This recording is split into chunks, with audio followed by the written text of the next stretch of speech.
Ano guys, inato kayo? O di ba masarap manood? Nabuhayan ako guys. Na-miss ko kayo guys. Sa lahat ng mga baliw, na-miss ko kayo guys. Na-miss ko tong mga ganitong video reactions natin. Salamat sa mga Edzy supporters talagang. Natutuwa po talaga ako guys. Totoo lang. Masaya-masaya po ako sa nakikita ko ngayon sa Edzy because yung sinasabi ni Papa is na mahal si Beyonce. Napakaswerte niya kay Beyonce. Para sa akin panalo yun. Tuloy na natin to guys. Pasensya na guys ginising ko kayo Bihira lang yan, kaya swerte mo. Swerte mo kasi sa mga mahalagang tao ko lang binibigyan yan. Talaga. Isa ka dun.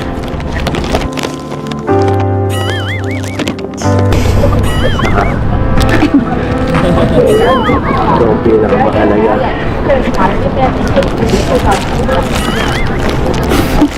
Grabe. O bakit? Grabe si RA gising pa pala.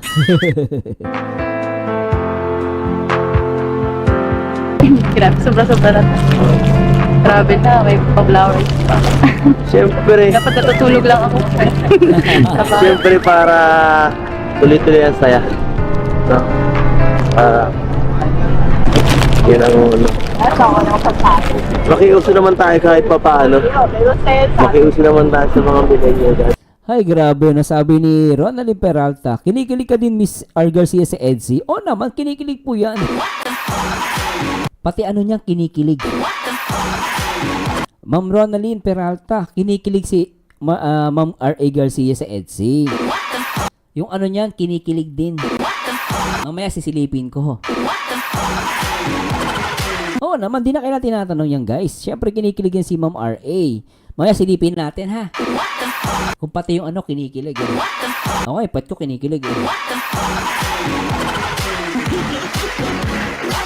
Grabe Edzy guys, sarap no? Sarap pa na ako. Paano?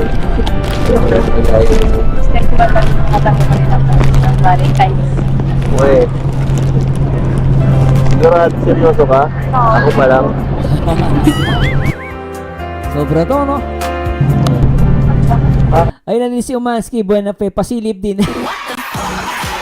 Ako muna, tsaka ka na Umansky. Grabe na, ikisilip din to. Ako muna. Matuloy na tayo. Ay, wala ba akong binigay last year? Wala. Mga nalimutan ko lang. Kaya di ako nakapagbigay. Alam mo, ito siguro ang pinakamagandang balik. RA, mamaya pasilip Pasilip ako mamaya RA, mamaya pasilip ako Call kita. Guys, good vibes lang Joke lang yun Natuloy natin. Valentine's Day sa buong buhay ko. Ako din siguro kasi nasa ibang bansa. Oo. Tapos kasama pa kita. No? Kaya doble ang saya. Itong mga ganong bagay, na ano ko lang to nai-imagine ko lang to nai-imagine ko sa utak ko. Lupit na nangangarap pala si Papa is para kay Beyonce Lupit na ito Kasama mo yung taong mahal mo. Ano ka lang. Masaya lang. Nakatambay lang sa ano. So ganito, simpleng ano lang. Diba, napaka-romantic. Sabi niyo Ma'am Lynn Arga, idol pasalip kaming lahat. Mamaya po Pagkatapos na ito, silip kayo Napaka-special. Parang ikaw. Sa akin. Mahal na mahal. Alam mo ito pa Papa is mahal na mahal. Nakita niyo paano sinabi ni Papa is yung mahal na mahal. Gumagano pa yung dila. Mahal na mahal. Linti ka Papa Eds Mahal na mahal. Diba guys Grabe. Salamat Ha? Wala yan. Siyempre, dapat lang. Araw-araw ko nga dapat ipaparamdam Kaso, wala yung medyo... Sobra-sobra na yung ginagawa ko. Oo naman, sabi ni Boss Ronnie, seryoso na talaga si Idol Kalingap Edo kay Beyonce. Oo, totoo yan guys, totoo yan. Bakit naman?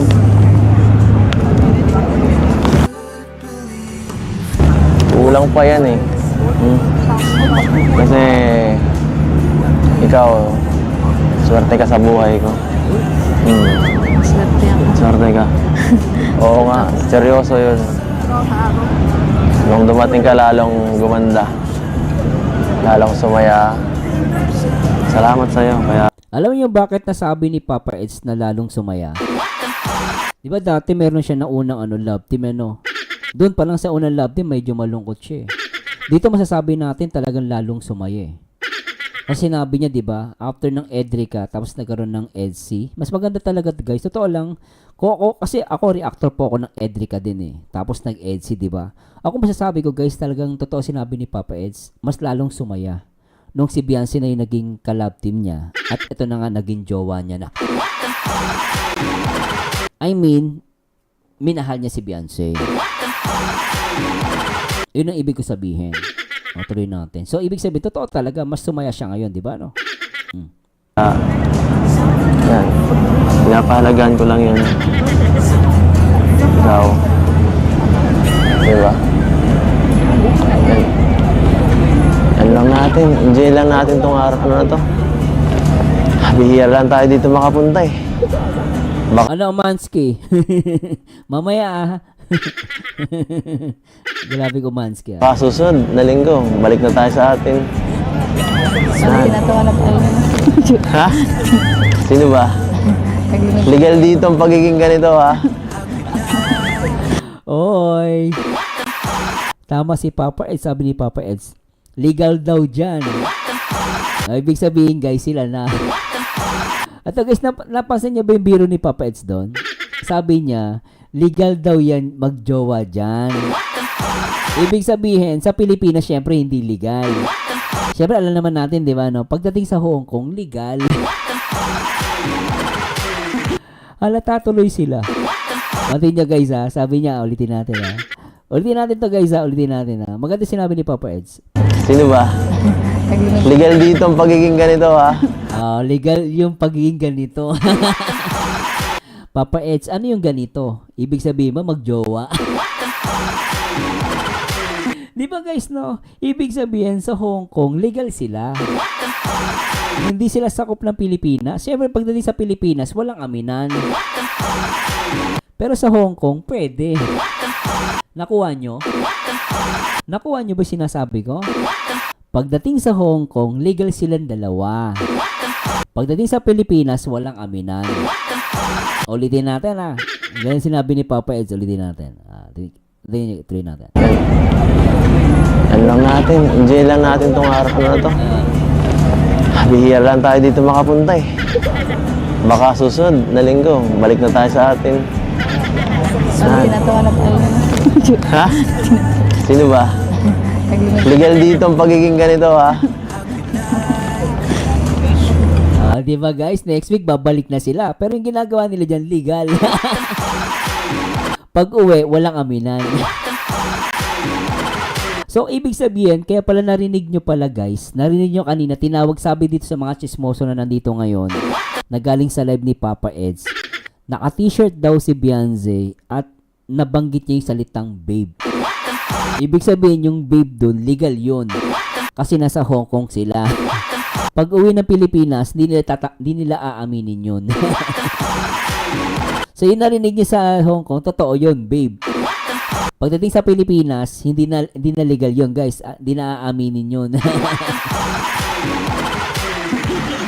Ay, grabe itong Eggsy. Sa Hong Kong pala, legal. Ay, nako, lintek.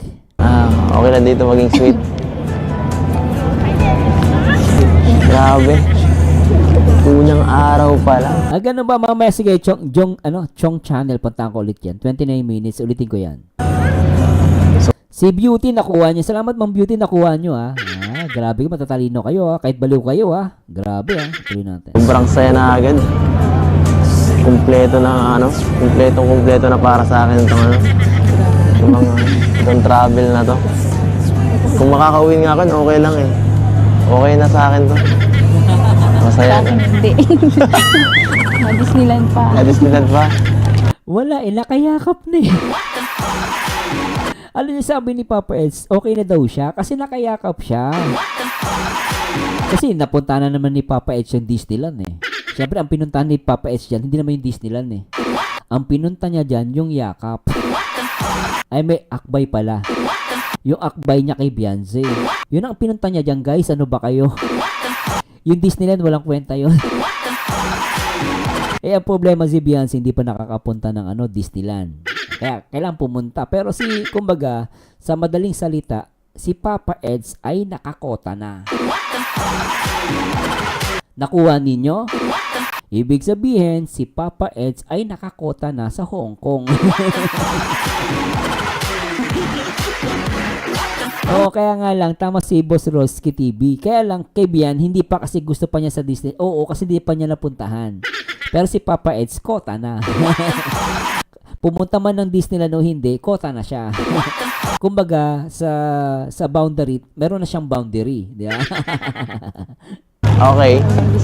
Sa bagay. Kasamahan kita sa lahat ng rides na gusto mo dun. Tama si Ma'am Lin Arga. Tama ka, Idol. Yakap ang gusto ni Idol Eds. Nakakota na si Idol Eds. Grabe, sabi ni Umansky Buenafe. Kotang-kota na.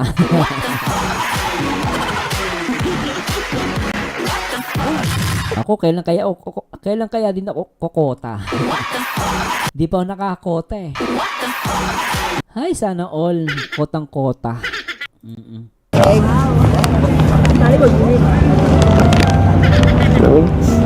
Malamig bang ano? Sabi ko sa'yo eh. Dapat kasi nag-ano ka. Kinakapalan mo yung jacket mo. Grabe, 2 times? 2 times pala akbay dito. Ibig sabihin, 200%. Sabi ni Roski TV, sobra pa yung, sobra pang kuta, Kuya Mars. Sabi ni Crystal James, madami silang moments sa Disneyland. BTS legal din yun. Oo, legal. Oh. Tandaan nyo guys, ang EDSI po ngayon ay legal. Kasi nasa Hong Kong sila. Pagdating sa Pilipinas, walang aminan. Di ba? Tuloy natin. Halika nga. Okay ba to? Minit na ba ng konti? Pinisil? Grabe guys, pinisil ni Papa Eds. Oh.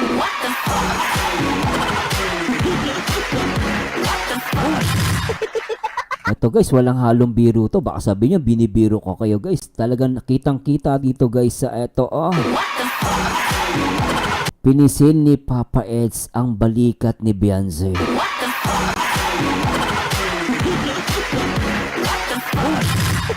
Nak ng pateng. Ay, sana all. Nagmamahalan. Ang pangit ng heart ko, di pa pantay.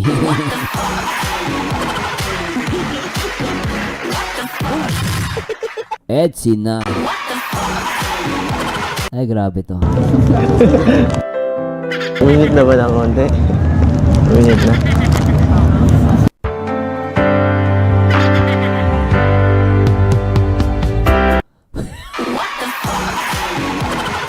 Alam niyo guys, si Papa Eds parang gusto pang humalik. Parang nabitin si Papa Eds, oh. Papa Eds. Alam mo, Papa Eds, halata. Tingnan natin, guys. Teka lang, malipindot ko. Pakita natin, guys. Tingnan nyo, guys, ha. Tingnan nyo, guys, ang tama na mata ni Papa Eds, ha. Ating imbestigahan. O, yan. Kita nyo, guys, yung mata ni Papa Eds. Parang may binabalak pa si Papa Eds dito sa panahon na to guys. At makikita natin yung mata niya ay nakatingin dito sa labi ni Beyonce. Mukhang may binabalak si Papa Eds. Ayan guys, ulitin natin ha. Yung mata ni Papa Eds talagang tama talaga sa bibig guys. Walang kawala. Mukhang naghahanap siya ng kiss. Papa Eds, ituloy mo yan sa Disneyland. I-part 68 mo na lang yan, ha?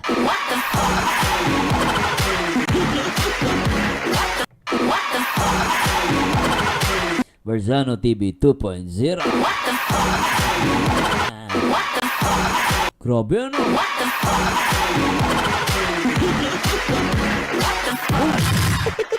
Yung mata nasa labi eh.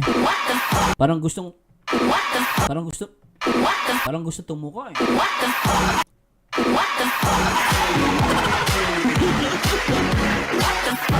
Grabe ano? Tuloy natin. Tuloy natin to. Grabe talaga.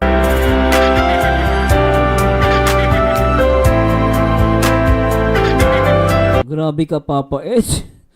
Papa Edge, gigil na gigil eh. Yes. Tuloy na.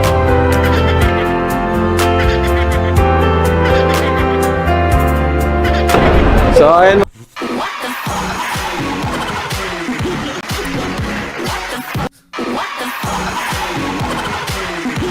Kalinga, bro, ba't lumabas ka? Ito naman, oh. Oh, hindi pa tapos Kalinga, Prob. May mangyayari pa dun, eh.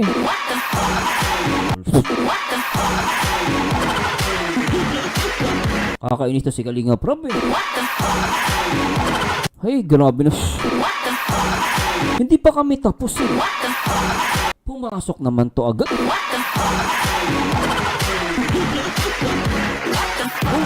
Ang sakit sa puson.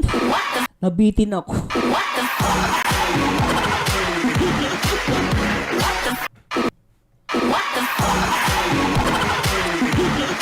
Ay, sakit guys mabitin. Nung Valentine's, nabitin ako eh. Ngayon, dito ba naman sa part 67, nabitin pa ako? Ano ba yun? Wala, tinulugan tayo ni RA eh. RA, tulog ka na. Tulungan mo naman ako, nabitin ako. Grabe talaga. Ay, nako, tuloy natin. Nandito si Bro ba? Ano, si Kalinga Prob eh. Nabitin ako doon. Pasensya na guys ah. Mga kalingap, and pauwi na po kami kasi bukas ay Disneyland po kami. Kailangan namin ng medyo mahabang pahinga kasi yung Disneyland medyo mapagod yun, buong araw po yun. Ayan po, so thank you so much po syempre sa mga kasama namin ngayon. Grabe, hindi pa tinuloy eh. Pero abangan natin sa part 68 guys ah. Baka sa part 68 meron ng tukaan.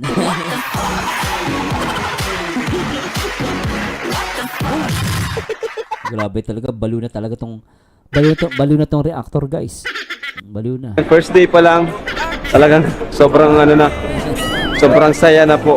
First day pa lang. Talagang ang Hong Kong po talaga ay talagang sarap balik-balikan. Kahit pangalawa namin, palagi pa rin kami na-amaze sa mga lugar. So, yeah po, thank you and see you sa day 2 po ng ating travel dito sa Hong Kong. God bless po and bye-bye! Ay, Nana! Miss ko, baby! Miss you, baby! Wawa, baby, di kasama! Alright, dito na po kami! Yahoo! Ate, thank you ate. Ano pa mo ate? Ano pangalan Bell. niya? Si Ma'am Bell? Ate Bell. Si ate You're Bell. welcome lang. Sinamahan Maganda si ate ah. po kami ni ate Bell. Napakabait talaga. Maganda, mabait pa. Oh, oh, oh, oh! Makicharge Oh, oh, oh, oh! Kanina to, makicharge ka. Kain po kami guys. Ito. Namiss agad namin ng Jollibee guys. Hong Kong sila para sa Jack, oh. Grabe guys. Thank you po. Thank you so much. So, yun Ayun oh. po ang aming ngayong araw. Ayun si Papa Eds oh. Itinerary.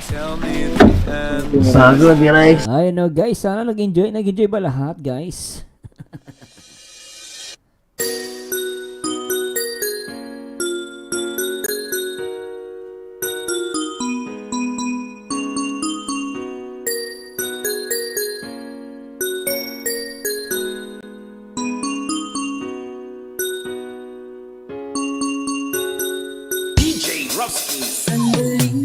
Hi guys!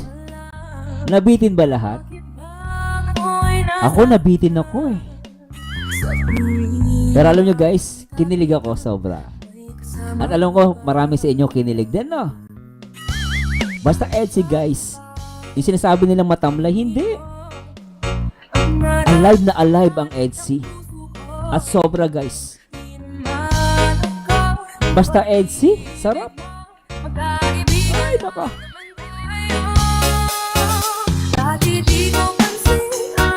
Pero sana guys, nag-enjoy ang mga EDSI. Nag-enjoy ba kayo guys? Maraming salamat po ha. Sana samahan nyo ulit ako guys sa aking video reaction.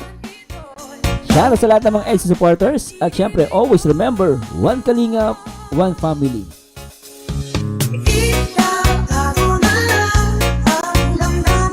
Pero guys, shoutout natin ang mga supporters ng EDSI.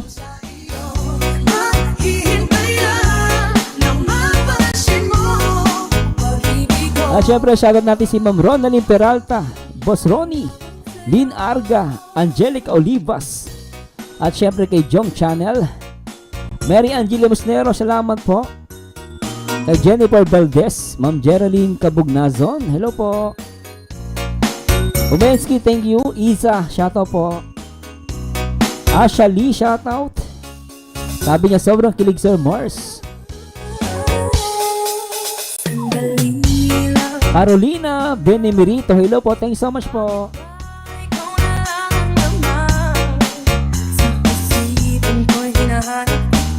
At syempre kay Ma'am R.A. Garcia, shoutout, salamat. At syempre sa lahat ng mga ka-artista. At syempre sa lahat ng mga nagmamahal dito sa Kalingap. Sana ibalik kayo guys sa akin next video reaction. Sobrang kilig oh. Sobra no? Anyway guys, maraming salamat sa Diyos. At huwag nyo kakalimutan palagi guys na ang taong bitter ay walang forever.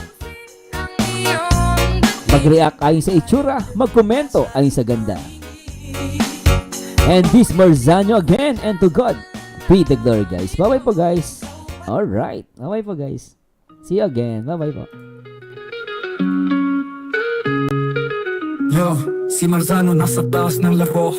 Reactor na legit, laging may panalo. Ang bawat opinyon, siguradong matindi. Kayo't love team fans, madalas mapaluhod sa tabi. Mga basher, lagi silang nakabantay. Kahit anong gawin niya sa likod, laging nag-aantay. Pero si Marzano, hindi takot sa away. Naglalabas ng totoo kahit sinong magalit, okay? Sa love teams, may sarili siyang tingin. Real talk, di plastic, laging malinaw ang dating. Bawat galaw, bawat salita, may direksyon. Kahit na minsan may magalit, siya di nawawala ng atensyon. Marzano, hari ng reaksyon. Walang kasinong malingan, puro katotohanan. Gustuhin mo man o hindi, siya ang totoo. Beses man ang sumalubong, di niya alintana ang gulo. Kahit may hate, siya'y tuloy-tuloy lang. Sa bawat opinyon, may lalim at bigat ang bitaw. Mga bashers, laging galit, gustong magpabaksa. Pero si Marzano, di kayang patahimikin ng yabang. Love team fans, minsan tumitili kapag si Marzano na parang tinutulak sa gilid. Pero sa dulo ng araw, alam nilang may tama. Kahit anong salita, siya'y laging may patama. Pinapakita lang kung ano ang totoo. Walang halong drama, di siya nagpapatalo. Bawat reaksyon parang may liwanag. Kahit na minsan may sakit, may tamang lagak. Marzano di nagpapasilaw sa fame. Reputation na solid, di tulad ng name. May bashers, oo, pero di siya natitingan. Opinion ay matatag, parang bakal na walang lamat. Lamat, bawat love team na di niya feel. Nagbabaga ang comment section, talagang chill. Pero ang basher, tuloy sa pang-aasar. Sa likod ng screen di mo makikita, tahimik lang nagtatago asar. Pero si Marzano tawa lang sa gilid. Kahit may banta, di siya natitigatig. Alam niya, sa totoo, siya'y panalo. Kahit anong sigaw ng bashers, tuloy ang palo. Kaya love team fans, kung magalit kayo, huwag kayong sensitivity, ito isang laro. Si Marzano nagre-react para magbigay aral. Di lang puro fan service, kundi yung tama at natural. At sa mga bashers, chill lang sa likod. Si Marzano di nyo kayang ibagsak sa sulok. Kahit anong hate, di siya matuturo. Bilang reaktor, solid di siya mauupos na kandila sa sulok. Marzano ang hari ng reaksyon. Walang kasinong malingan, puro katotohanan. Gustuhin mo man o hindi, siya ang totoo. Precious man ang sumalubong, di niya alintana ang gulo. Kahit sa lofty may sarili siyang opinion. Minsan galit, minsan naman with passion. Hindi lahat ay kayang tanggapin, pero pag nag-react, yak sa isip mo itatangayin. Pag si Marzano na ang bumitaw ng linya, mag-iinit ang eksena, umaabot sa kritika. Ang bawat salita, parang bala ng baril. Bawat tunog ay umaalingaw, no kagos hanggang buto. Real, sa mga bashers ang daming pasarin, pero si Marzano tuloy lang, walang mariring. Kahit pumatikos ang buong bayan, siya'y panatag, opinyon niya ang hudyat ng katotohanan. Marzano di nagpapasilaw sa fame, reputation niya solid, di tulad ng name. May bashers, oo, pero di siya napitinan. Opinyon niya'y matatag, parang bakal na walang lamat. Lamataw, si Marzano mananatili sa taas. Kahit bashers di siya kayang mawash out ang lakas. Sa lofty, ano sa drama ng iba, siya ang hari ng reaksyon, walang magagawa.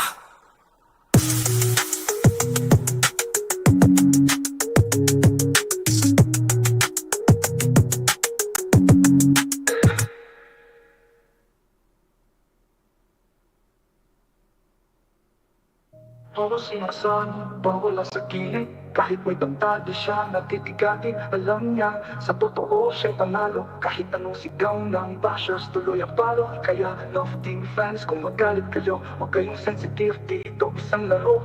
Si Marzano nagre-react para magbigay aral. Di lang puro fan service, kundi yung tama lahat para magbigay aral. Di lang puro fan service, kundi yung tama na tuwa. At sa mga bashers, chill lang sa likod. Si mga bashers, chill lang sa likod. Si Marzano di nyo kayang ibagsak sa sulok. Kahit anong hate, di siya matutulog. Bilang reaktor, solid, di siya mauuwi.